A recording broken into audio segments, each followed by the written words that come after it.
तो hello dear student, कैसे हो? उम्मीद करते कि आप अच्छे नहीं बल्कि बहुत ही अच्छे होंगे और खुश होंगे। So dear student, I hope आपके स्क्रीन के ऊपर एक सवाल दिखाई दे रहा है ना। इस सवाल को मैंने क्लास 10 का एक चैप्टर है जीएसटी यानी कि गुड्स एंड सर्विस टैक्स, उस चैप्टर से लिया हुआ हूँ। ओके, तो इस सवाल को हल करने से पहले, सोल्यूशन करने से पहले हम दो काम कर लेंगे। पहले काम तो ये है कि हम अच्छे तरीके से सवाल को पढ़ लेंगे, समझ लेंगे। ओके, दूसरी है थोड़ा सा रफ वर्क बना लेंगे। रफ वर्क क्यों करना है, कैसे अप्रोच करना है, किस दिशा से सॉल्यूशन निकालना है, इसीलिए थोड़ा रफ वर्क करेंगे। ओके, ताकि मेरा मकसद ये नहीं कि आपको क्वेश्चन का जो सॉल्यूशन है वो दिखा देना। मेरा मकसद ये है आगे चल के कोई भी क्वेश्चन आए उसको कैसे अप्रोच करना है वो सिखाना। इसीलिए रफ वर्क करना जरूरी नहीं, मेरे लिए तो मजबूरी बन गए। ओके, तो चलो बिना किसी टाइम को गवाते हुए शुरू करते हैं आज का सवाल। सवाल क्या कह रहे हैं, क्या कह रहा है भाई सवाल? चलो, a dealer buy an article at a discount of 30% from the wholesaler. मतलब क्या है? मतलब यह है एक डीलर ने एक आर्टिकल खरीदा होलसेलर से 30% डिस्काउंट में। Okay, the mark price being ₹6,000। मतलब जो आर्टिकल है उसके ऊपर एक स्टिकर लगा हुआ है जहां पे मार्क प्राइस लिखा हुआ रहता है ना, वो मार्क प्राइस कितना है? 6,000 है। Okay, a dealer sell it, मतलब डीलर ने होलसेलर से खरीदा, उसके बाद the dealer sell it to a consumer at a discount of 10% off the mark price. मतलब डीलर ने जब एक कंज्यूमर को बेचा तब जो मार्क प्राइस है उसका 10% छोड़ के ही बेचा। If the sale are inter state, मतलब एक ही राज्यों में, एक ही स्टेट में वो बिजनेस हो रहा है, and the rate of GST is 5%, एवं रेट ऑफ जीएसटी 5% है। तो कुछ सवाल यहाँ पे बताया गया है, लेकिन सवाल का हल करने से पहले जो जो चीज यहाँ पे बताया है उसका थोड़ी सी रफ वर्क बना लेते हैं इस रफ पेज में। ओके, तो चलो सबसे पहले जिस चीज के ऊपर ध्यान देना है, डीलर को हम बीच में लिख देते हैं। यहाँ पे डीलर है और इस साइड पे कंज्यूमर है और इस साइड पे कौन है? होलसेलर। बिल्कुल। सबसे पहले देखो प्रिंटेड प्राइस कितना है। प्रिंटेड प्राइस पीपी 6,000 रुपया, चलो लिख लिया। जीएसटी कितना है? जीएसटी जीएसटी हमारा 5% है, चलो लिख लिया। डीलर ने होलसेलर से जब खरीदा तो कितने रुपए में खरीदा? 30% छूट दिया, मतलब डिस्काउंट डीलर को कितना मिला? डिस्काउंट 6,000 रुपया का 30%। ओके, इसको कैलकुलेशन अभी कर लेते हैं, चलो कर लो। 0000 3 6 18 20, मतलब डिस्काउंट मिला 1,800 रुपया। तो कॉस्ट प्राइस कितना हुआ? हाँ भाई, यहां से तो हम कॉस्ट प्राइस निकाल ही सकते हैं। आप सोचो ना ध्यान से। तो कॉस्ट प्राइस होगा 6,000 रुपया प्रिंटेड प्राइस था, हाँ बिल्कुल। उसमें से डिस्काउंट कितना दिया? 1,800 डिस्काउंट दिया। तो अगर हम इसे कैलकुलेशन करें तो कितना होगा? 3,000 एंड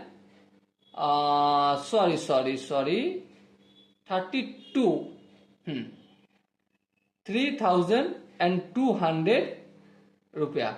आप खुद से एक बार कैलकुलेशन कर लीजिए, हो सकते है कि मुझसे गलती हो गए। 0 0 8 को 10 2 क्या क्या 2 को सॉरी 42 होगा, ठीक है। तो 4200 रुपया। ओके, अब यहां से आके एक बार थोड़ा रुक जाओ और ध्यान से सोचो को 4200 रुपया क्या है डीलर का कॉस्ट प्राइस से। अगर सोचो डीलर का कॉस्ट प्राइस होगा तो मतलब डीलर को कोई ना कोई बेचा है। हाँ, कौन बेचा? होलसेलर।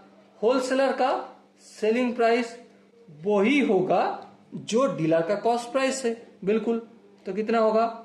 4200 रुपये। यहां तक आई होप आपको क्लियर हो गए।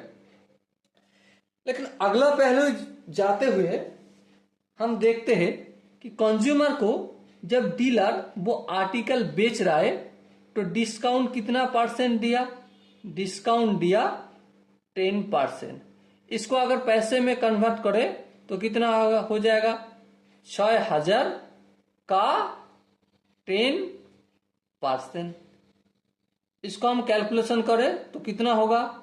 इसको हम कैलकुलेशन करें तो 600 रुपया होगा। ओके, सो कस्टमर को डिस्काउंट दिया 600 रुपया। तो कस्टमर का जो कॉस्ट प्राइस है वो कितना? 6000 रुपया कीमत था। हाँ बिल्कुल, उसमें से छूट दिया, कितना छूट दिया? 600। तो इसको हम सब्ट्रैक्ट करें तो कितना होगा? 5400 रुपया। और 5400 रुपया ये निकलते ही मुझे एक सवाल मन में ख्याल आ रहा है। क्या सवाल यही है 5400 क्या है? कस्टमर का कॉस्ट प्राइस। अगर कस्टमर ने किसी से खरीदा तो कोई ना कोई तो बेचा। हाँ बिल्कुल, कौन बेचा? डीलर ने बेचा, सवाल में बताया गया।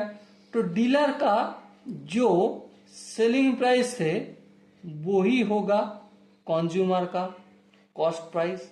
बताओ यहां तक आपको समझ में आया कि नहीं आया? आई होप आपको समझ में आ गए रफ वर्क।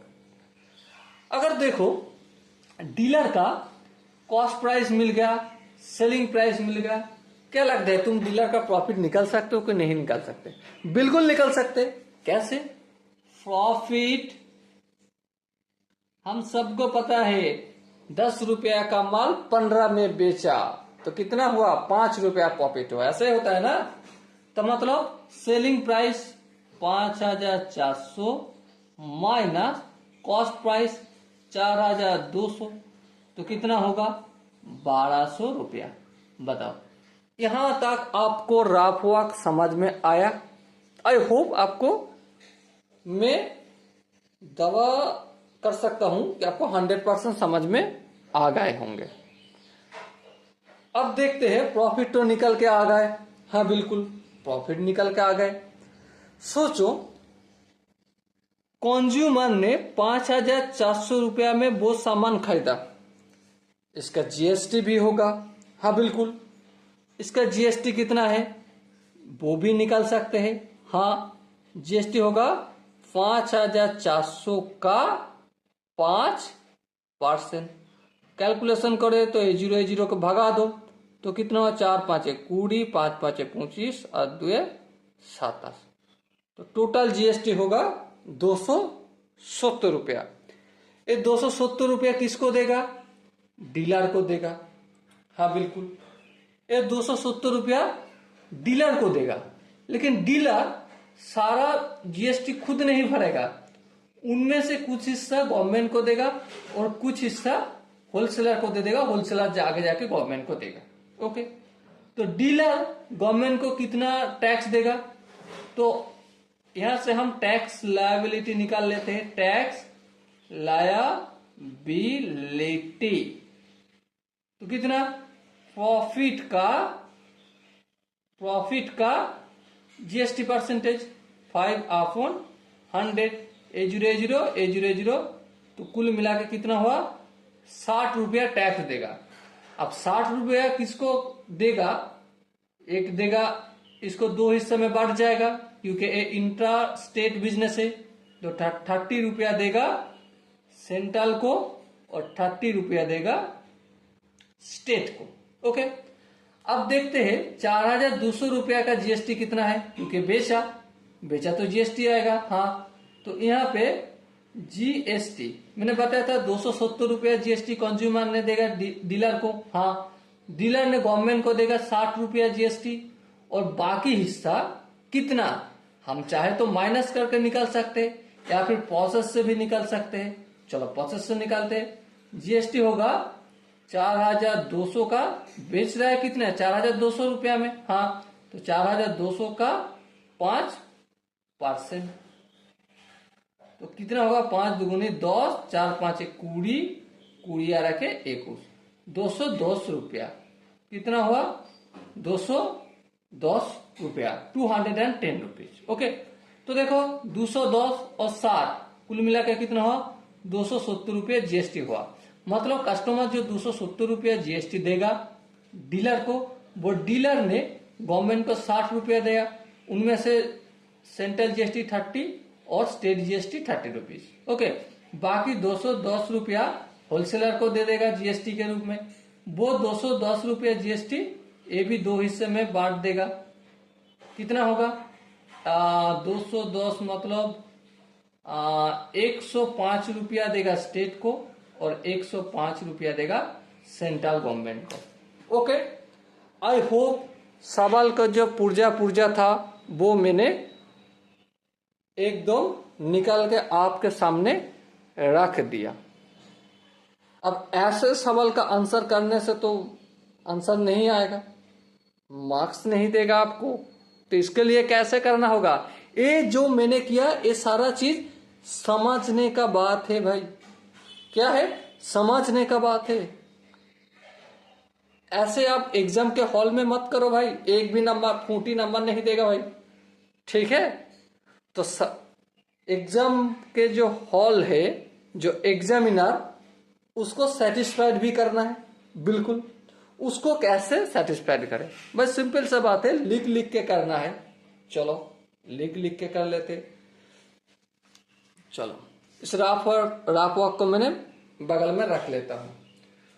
देखो सबसे पहले द प्रिंटेड सॉल्यूशन लिख लेता हूं। Solution,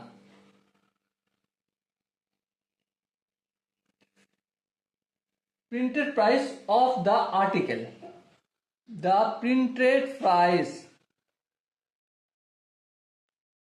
of the article, ARTICLE, article कितना 6000 rupee. Okay, it is an intra state business, so we can say,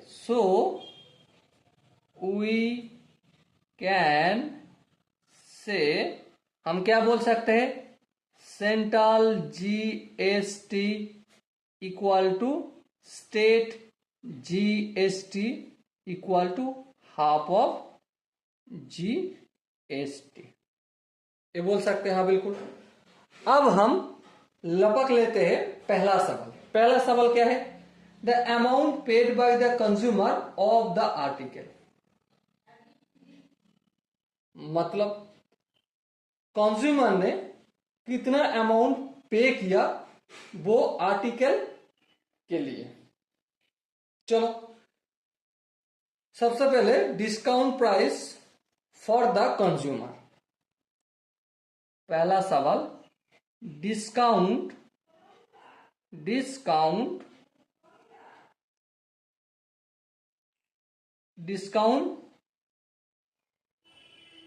for consumer, CONSUMER, discount for consumer is 10%। हाँ, 10% ऑफ 10% ऑफ कितना 6000 का। ओके, सो यहां पे हम इक्वल टू लिख सकते हैं 600 रुपया। हाँ बिल्कुल, इसको कैलकुलेशन करके देख लो भाई, मैंने राफ वॉक में किया हूं। ओके, तो अब देखते हैं cost price for consumer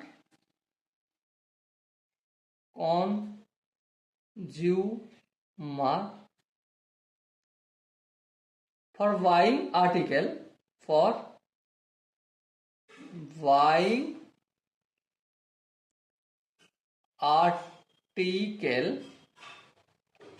is cost price for consumer for buying article is, consumer के लिए आर्टिकल खरीदने के लिए कॉस्ट प्राइस होगा, कितना होगा भाई? सिंपल सा बात है, प्रिंटेड प्राइस है 6000, हाँ हटा दो कितना, 600 रुपया हटा दो, क्योंकि वही तो छूट दिया, हाँ बिल्कुल।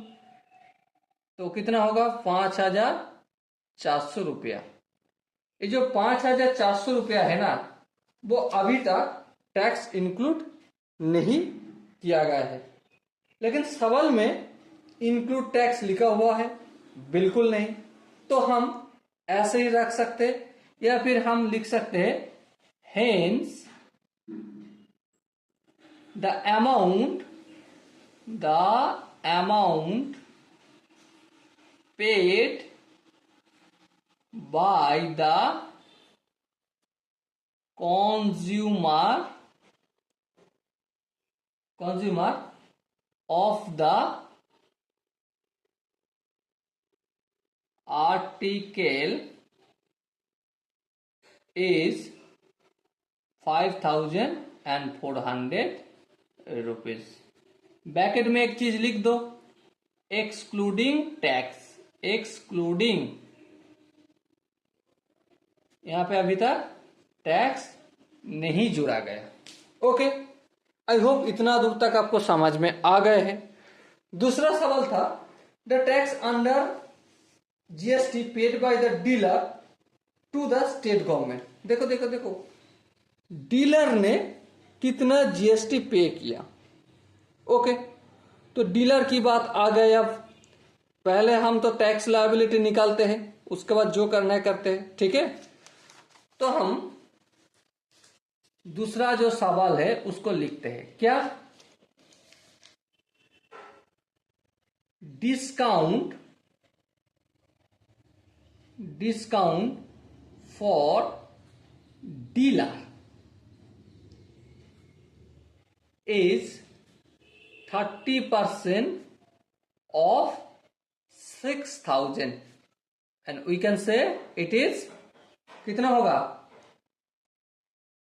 1800 रुपया, मतलब 1800 रुपया डिस्काउंट दिया। Okay, so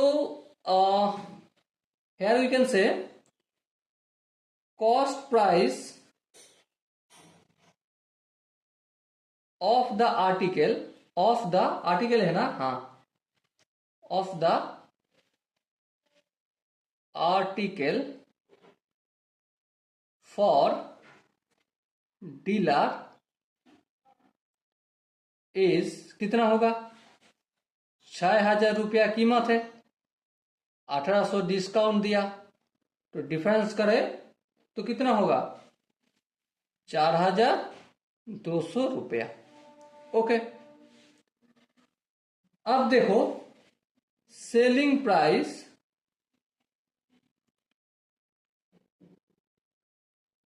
price of the article for dealer is equal EQUAL equal to cost price of किसका? Consumer.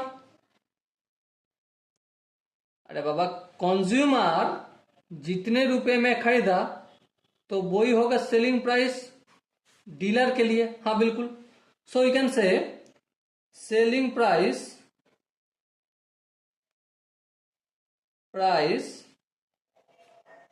Of the article for dealer is 5400 rupees. Okay, तो यहां से और एक चीज निकल सकते क्या, प्रॉफिट कितना होगा डीलर का। बिल्कुल,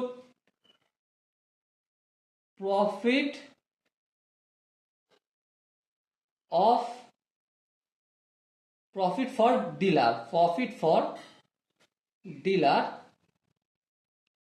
डीलर के लिए प्रॉफिट कितना है, 5400 में बेचा माइनस खरीदा कितना में, 4200 में खरीदा, तो कितना होगा, 1200 रुपया प्रॉफिट होगा। ओके, तो tax liability of dealer, tax liability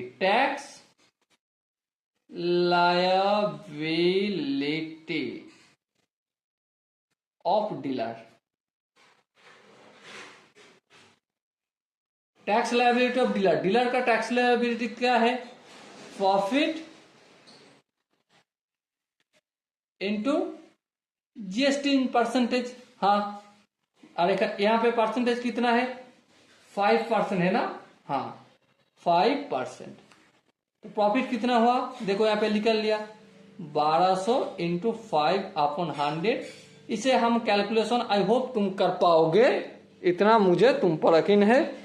तो कितना होगा, 60 रुपया होगा। ओके, और सवाल क्या था, the tax under GST paid by the dealer to the state government. देखो, the tax under GST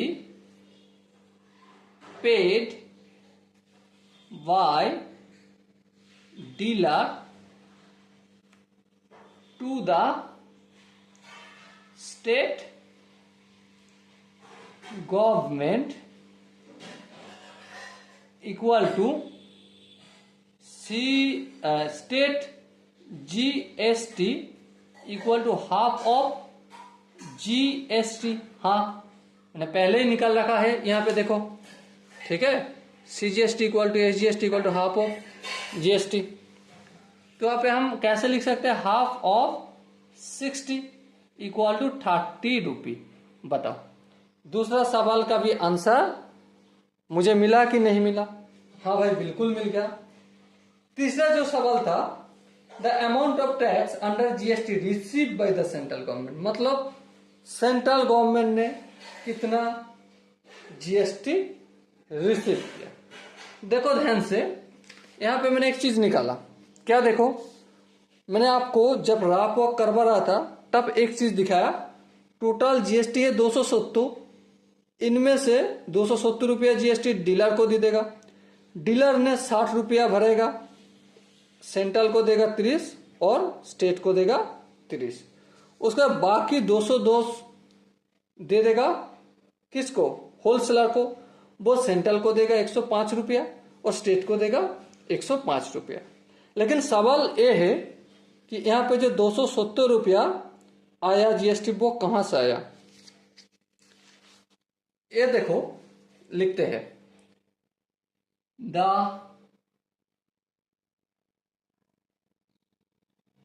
amount, the total amount, the total amount of RTI, the total amount of article for selling, the total amount of selling for selling कितना, देखो total amount of selling कितना, यहां पे देखो, cost price of consumer buying the article is 5400, 5400 रुपया में consumer ने article खरीदा, तो actually total amount of the article for selling कितना होगा, 5400 होगा, इतना रुपया। हाँ, the total GST, the amount of GST equal to 5,400 का कितना 5%, तो कितना होगा 270 रुपया। और यहां से हम क्या बोल सकते हैं, द अमाउंट ऑफ टैक्स। और तीसरा सवाल शुरू कहां से हुआ भाई, देखते यहां से शुरू हुआ तीसरा सवाल। और तीसरा सवाल का final answer, the amount of tax bracket में अंडर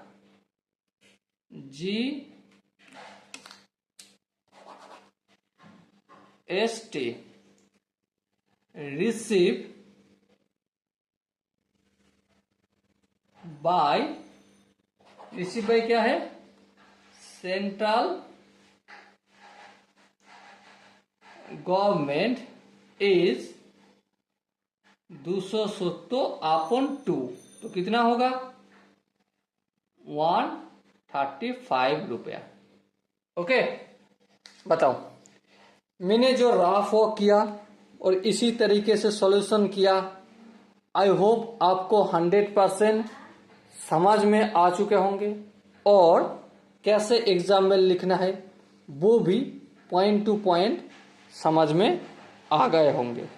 अगर आपको फिर भी कहीं किसी हिस्से पे भी दिक्कत है, आपको मन में नहीं भैया इस जगह पे थोड़ा दिक्कत आ रहा है, तो कमेंट बॉक्स है ना, कमेंट पे बता दीजिए। तो मिलते हैं अगले एपिसोड में, तब तक के लिए बेस्ट ऑफ लक, जय हिंद।